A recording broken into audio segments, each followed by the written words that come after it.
just to update all of us about the thematic of this panel discussion. It's about best practice and challenges for young diaspora to be engaged in co-development. And I would directly ask Elizabeth about her picture. Let's focus first, to have a happy end, focus first on the challenges. What challenges do you see when it comes to trying to engage young diaspora? Thank you very much, Abdulrahim, also for moderating, of course. It's a big honor, and I'm also very honored to have these young ladies here with me at the panel. And I think it shows again that women somehow, we rule somehow. So I'm very honored. So thank you very much. Coming back to the question, what are the challenges? I think there are many, many challenges. I can just maybe speak about, if you just see what young people are accomplishing in Rwanda, for example. It's not easy, but as I said before, we are 60% in Africa. The young population is 60%. We are per se the majority of Africa's population. And when it comes now to the diaspora, when I look around in the Rwandan community, we have many young people, But then, many times the bridge, this is what we talk about today, we talk about the bridges between German youth and Rwandan youth, but we can also talk about the bridge between Rwanda and Rwandan youth abroad. Yes. This bridge somehow is also lacking and needs to be restored. And I see many challenges in doing exactly this. Okay, can you add on that? Yes, I can add. I confirm what she said. It's challenging, but like everything, I would say that starting is not hard. You can start something. People are very enthusiastic. They want to do it. Yes, we go for it. But then keep up the rhythm. Keep the people. Keep them interested. How do you? That's our greatest challenges, I think, as young leaders in our respective organization. But I want to give an example on how to connect the youth for Rwanda. I know Rwanda is my country, so that's the example I'm going to give you. Just excuse me so much. Yeah. I want to just somehow gather some challenges. I can come back. You're just giving us the solutions. Yeah, sorry. Okay, good. And for solution, we want to include all of you, of course. Okay. Sorry. Mm-hmm. But what challenges do you encounter? Well, first of all, how can I say that? You need to find people with the same interest. And then, for example, in Germany, we are sort of spread all around the country. We are many in Kaiserslautern, we like 100 people. But Berlin is so far. As you see, I came here late. Berlin is far. So to connect, to organize meetings, to make people meet. With Asia Connect, what we do is like we meet twice a year with a big meeting with all the members. We stay in how do you say that? Jungen Erdbeer? Yeah, in a hotel for 2-3 days, and we work intensively, and then the rest of the year everyone goes for. So that's the solution. That's what we found as a solution. Yeah. Mm-hmm. Thank you. How do you see? And could you give us some more challenges? We have already the distance. Germany's become since 20 or more years very large. We have also challenges to find common interests. And then the Rwandan community is not a very large one, like the Ghanaians or like Ethiopians and Eritreans or others. And of course, I hope you will bring that point. I'm not sure. Okay, so for me, I'm looking from outside, I think. I have lots of contact to our Rwandan volunteers, and for them it's the most important thing to... Did you say volunteers? Yes. Yes. This is the thing I wanted to hear, volunteers. Yes. Okay, so we are organizing a volunteer program in Germany from Rwandan youth. And for me, I think a big challenge is to open the bridge only for there's Okay. a possibility for Rwandans to come to Germany and Okay. meet Germans, but also other Okay. Rwandan people. Yes. Okay. It is. Open the bridge in which sense? Yeah. So, like I told everybody before, in my opinion, the bridge is a one-way bridge. Like, Germans don't have any problem to go to Rwanda, but for Rwandan, it's really, really hard to get a visa, for example, and they can't go, like, every day for holidays to Germany. Mm. That's the meaning of a one-way bridge. Okay. So mobility. So you were raising 2 points. Mobility is one, and then also mobilization. Yeah, to mobilize people to carry that bridge jointly. But you were saying one term. This is, I think, one of the key challenges. It's volunteer. It's volunteer work. We all encounter, all those people who are engaged on a voluntary basis are encountering a lot of challenges just because it's not professional, it's not paid. You have your private life, you have your job, and then the extra time you have to share on voluntary basis. And this is maybe the key problem here. I don't know, maybe the battery is going low, we will see. So let's maybe move on to the next step. How could we overcome those, let's say, 5 challenges? The distance of a small community, finding a common interest, small communities here, a voluntary base, and then lacking of mobility. It's of course also fundamental. If you cannot travel, how you can cross the bridge? Yeah. So maybe time is running. If you guys also are willing to contribute how we could overcome those challenges, you're invited. But first, the panel. What do you think? Yes, I can say something before that. The point you said about voluntarism is very valid. We face it even here with Rwanda Connection. I think maybe also Je Connect with Zugvögel. As long as you prepare something and it's not paid and the members know they're not going to be paid, it's very difficult to gather them, to mobilize them to do something. Even when you have, sorry? I have what they call a Frosch im Hals or something, but now it's gone. So the challenge we meet is how to motivate young people to be a driver, to be a catalysator. So this is it's very challenging, and it becomes even more challenging when these young people don't see in material terms sometimes what they're getting out of it. So in Rwanda Connection, what we do is, of course, it's very easy telling, of course, a fellow countryman, you are doing this for your country, you are doing this for Africa, so come on, join us, do something for Africa. Thank you very much. But of course, as you said, we are working. Most of us are working, we are studying, so it's not very easy. And this is why I think we need occasions like this. This is why I think we need occasions like such a gathering, such a meeting. We mix the topics with culture and bring people together and enjoy, have a great time, so that even young people can see, I'm not getting maybe this money I wish to have, but I am contributing to something great, to something which is lasting. Okay. Very, very good point. I'm very happy that we are reaching that point, specifically this point. So this here is an opportunity just to come together. But coming together will not solve the problem.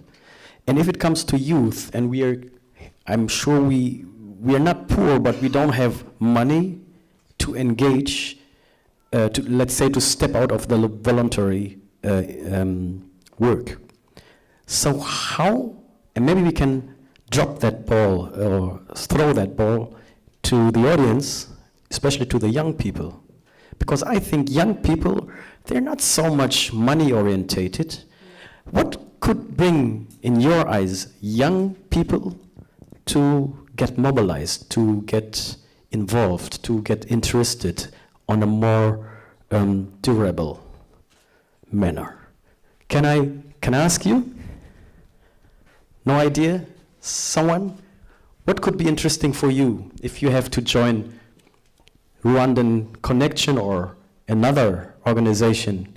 What would be an outcome for you? What would be interested? Yes, please. Come here. You cannot move. Ah, okay. Yes. Okay, actually I wanted to say you may and not I have no idea.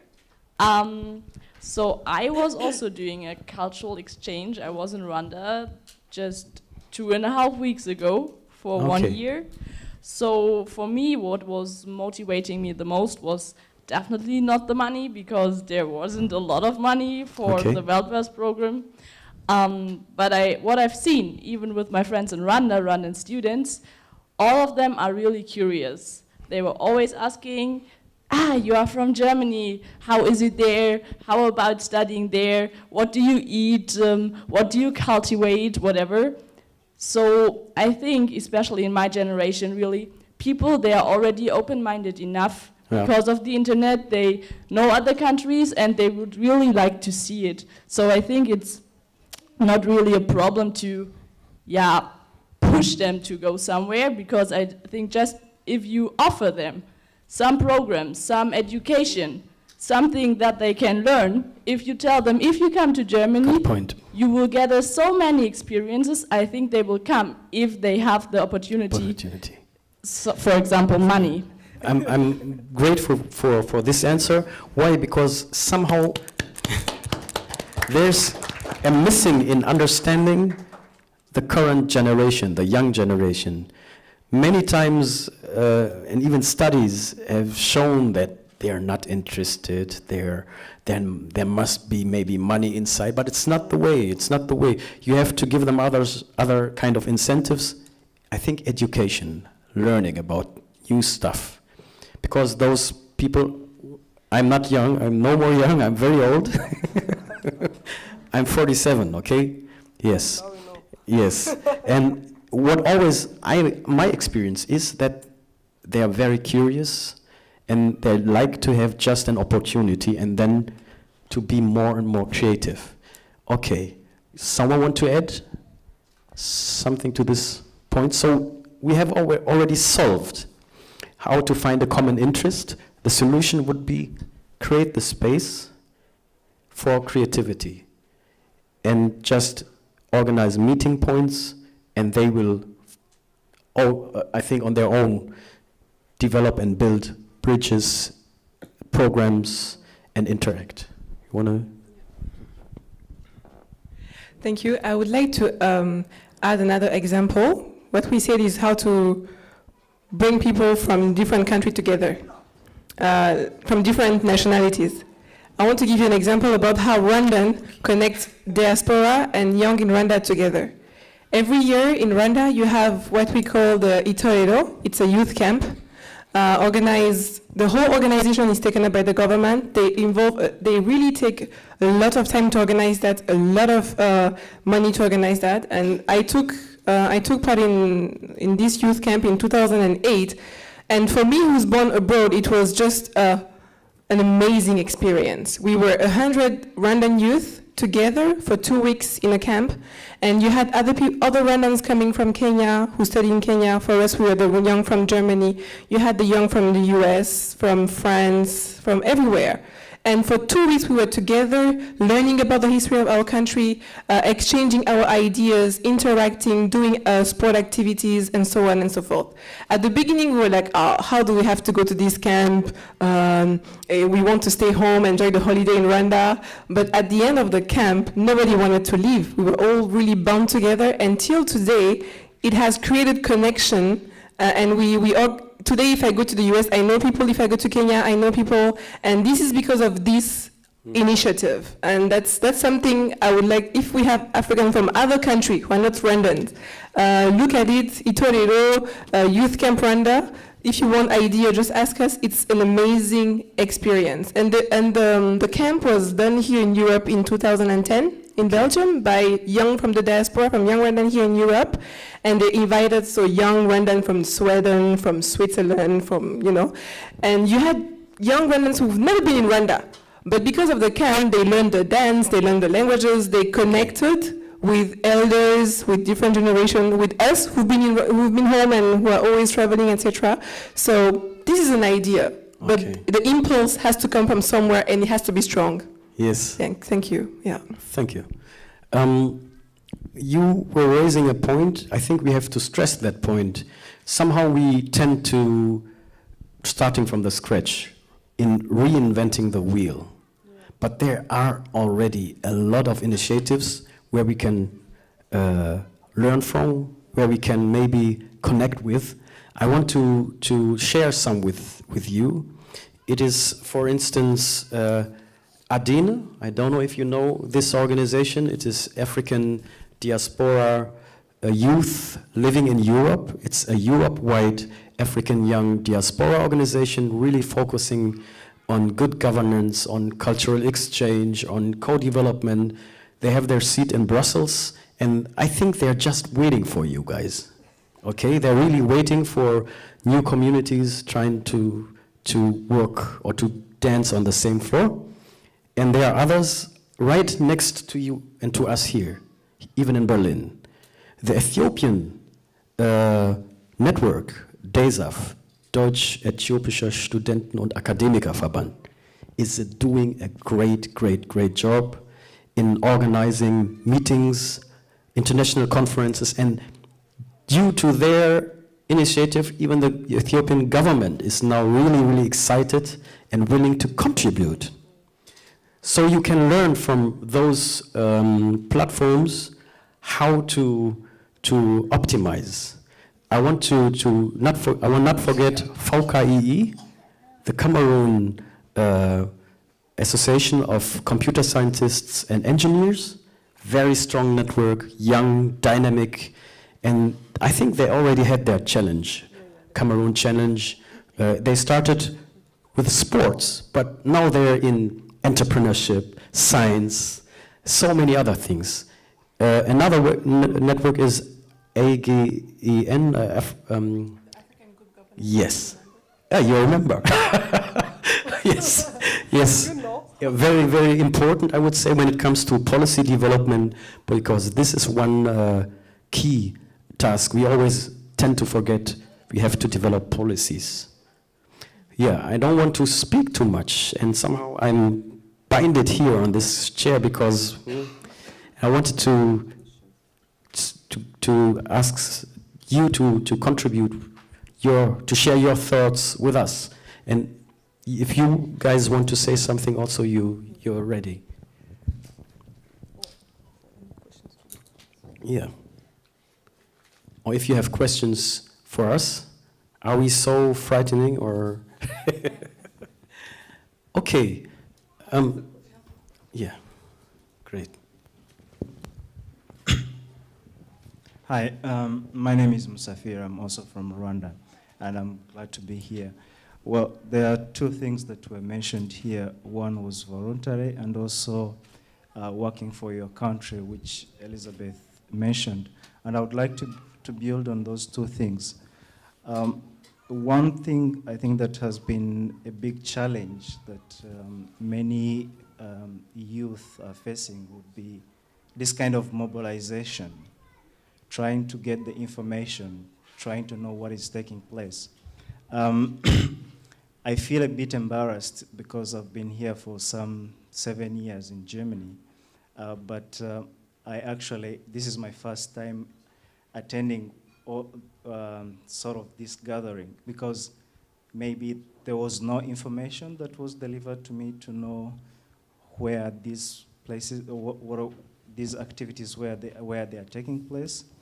And so if we could throw the ball to the leadership and also maybe cooperate with the leadership, trying to communicate all the information to the youth and also instilling a moral obligation to the youth and feeling that you are part of this.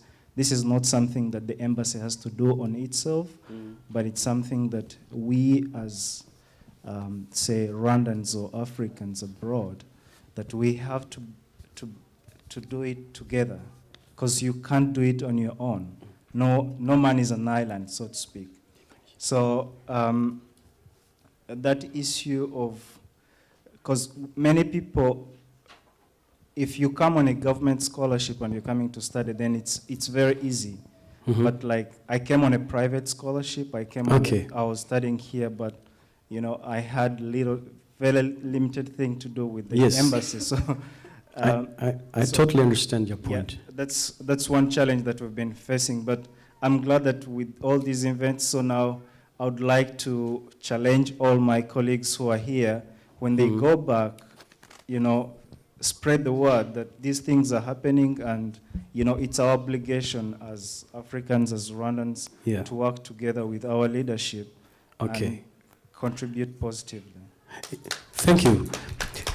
You're based in which area here in Germany? I'm in Wolfsburg. In Wolfsburg. Yeah, this brings me to another important player who is also represented here.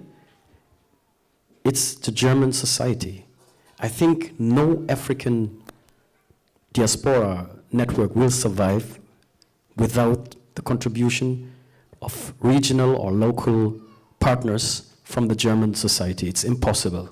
And there's also studies that has shown that the better the connection and integration into a local or regional environment is, the better it functions. So happy to have you here, but I want to ask, what would be important for you, let's say Germans, to be maybe interested or attracted by an African diaspora organization?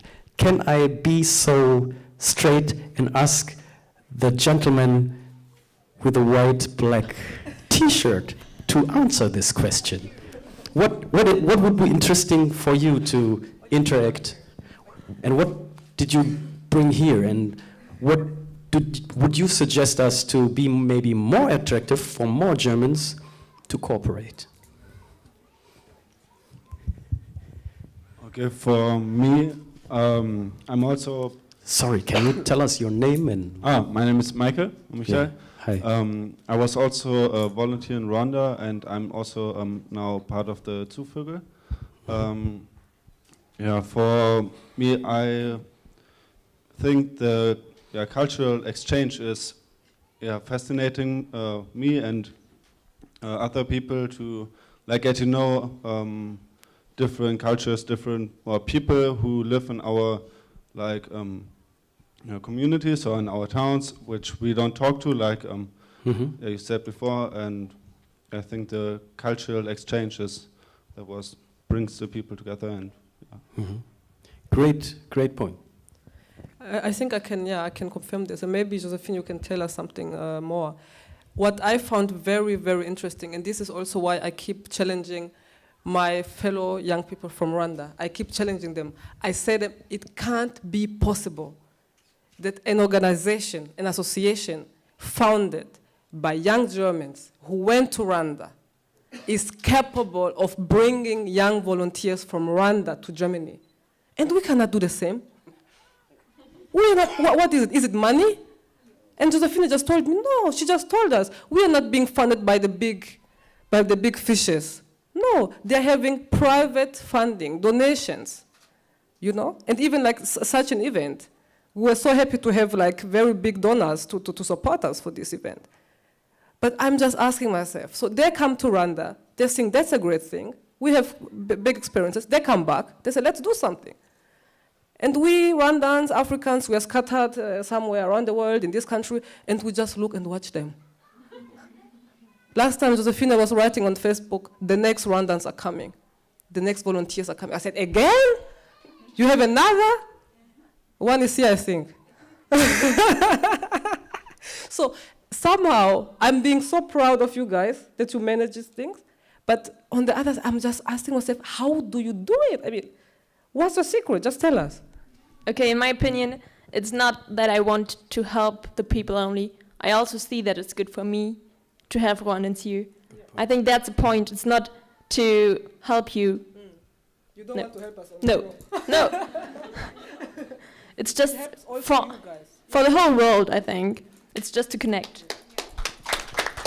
Okay, he was very mentioning or stressing the point, yeah, cultural exchange, and that. Do you see there, let's say, a big potential or a key point of interest for Germans to participate? Yes, I think so. I think it's part of the globalization that we have to communicate all over the world. And we have to see that in some years, like 100 years, I don't know, we will be globalized like all over the world, and we have to live with different cultures, and we have to live with different countries and opinions. So the intercultural exchange is one of the Okay. most important things, I think. Okay, don't get me wrong, people, but I like to test if we are talking about the same things. But in so many panel discussions, we have the same eye level, cultural exchange and all that. But what's the story behind? What is cultural exchange in that particular exchange between Rwanda and Germany? Interesting, a young guy, I think you are young, you look young, to leave his country and travel 8,000 kilometers and to stay there. So what is this exchange about? Maybe someone from the audience, maybe the lady beside. She looks somehow very, very interested. What is... Yeah, please. My name is Julia. I think I look interested because I don't know if it was just a picture of the other, which is inspiring for doing cultural exchange. And the question now is, how can we have this same eye looking in the picture of the other to have a good way of doing cultural exchange? And I'm asking myself, what is the thing behind what you just mentioned? And I think we shouldn't focus on the differences, but what we can learn from each other, because in my opinion, that should be the point, and not this big word of exchange and nothing is behind. So that's my impression, if I use this word. And yeah, that's my question on the ladies on the panel. What is the thing behind why you do that? And yeah, what's the inspiring thing for doing it? What is the political factor? What is yeah? And I'm still very much away from the diaspora movement, and I mean, it's connecting, like you mentioned, with the meeting in Rwanda of the diaspora children. But when you're working in Germany, what do you want from us, and what is the political side? I still don't understand the thing behind. Sorry. Great. I throw the ball, but boom, you shoot it back. Great. Applause for her, please. She say a beautiful word, eye-looking level. And I just want to add on it, the greatest story behind exchanging, traveling, going from a country to another is that you break the prejudices. So you have an idea about someone, and when you get to know the person, your idea change. Me, I came to study in Germany. I didn't have so much prejudice because I've been so much mingling with different nationality. It was good for me. But in high school, I had a choice between Spanish and German. And honestly, I chose Spanish because it was on fashion, and German was like, this language, well, genitive, dative, accusative, it's really hard. I don't do that. So I didn't choose German. And then when I get the scholarship, I had to come here and learn the language. And it wasn't hard, but I sort of have like, you know, all this idea, German's very strong language, And I discovered, you know Xavier Naidoo? You know, and you know how he writes beautifully. In French and German and English, I write a lot of poetry. And when I discovered his writing, and I was like, you can write poetry in German. Amazing. I was like, I love this language. So I really love German. And when I'm in Rwanda and people say, oh, we don't see you often, where do you stay? I'm like, I stay in Germany. What do you do there? I've studied. oh my God, you study in Germany. I'm like, yeah. And it's like, do you speak the language? Yes. And it's not hard. I'm like, no, it's actually a very beautiful language. You can write poetry. Do you want to hear a poem in German? And I go on and on. But this is the story behind. This is the beautiful story. This is my story. I believe Elisabeth has another story. And those who go to Rwanda, my German friend, what they often say is the way people interact together. I guess in Rwanda we have another way of welcoming people. It's direct. I'm not saying that the German are not welcoming, but it has some step before you actually get to the prison. And when they go to Rwanda, they learn that side of us. And when we come here, we learn other stuff. Pünktlichkeit, Geradlinigkeit und so weiter und so fort. Genau. Genau.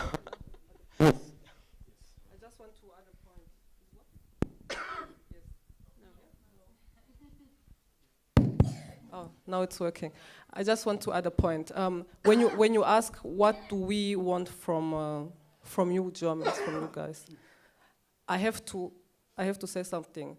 Germany is in a way connected with me. I cannot even explain you. So it's personal, even among our members. So we have members. The father is Rwandan, the mother is German, or other way around. So, and for them, it's not so much a matter of choosing or questioning. They are there, and they found out my father is Rwandan or German, and the other way, the other nationality. So it's part of them. And when it comes to me, I've told you before that in 1994 I was in Rwanda when the horror of the genocide broke out. The first country we came to, it was Germany. So Germany, in my memory as a child, I will always remember Germany as that welcoming country I came to when I thought my world is going to end, my life is going to end. So, and what I always also emphasize when I talk to my family members in Rwanda Connection or my friends, I don't say Germany is the state or the country, no. Germany as the state might have given us the visa to enter the country. But the preparation, the opportunity for us to come here, to find shelter, these were people like you and me.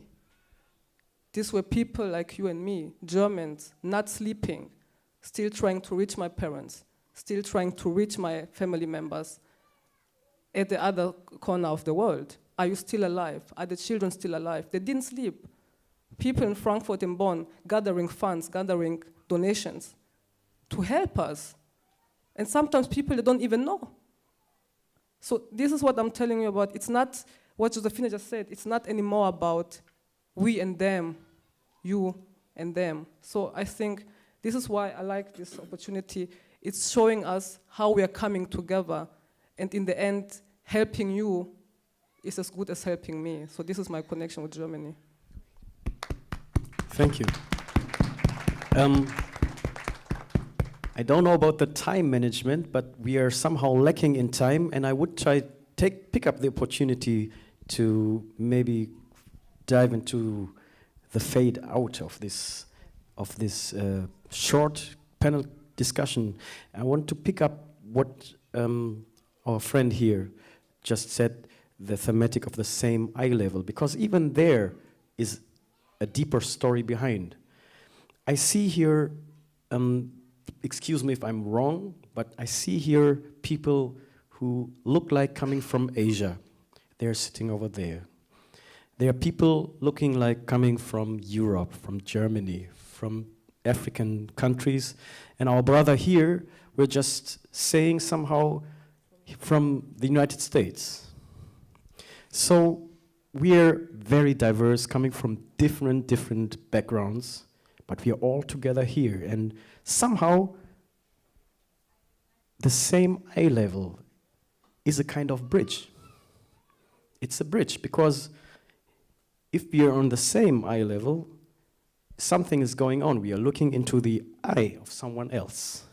But what's going on when we are looking into someone else's eyes?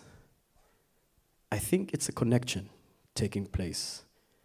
Okay, if there's...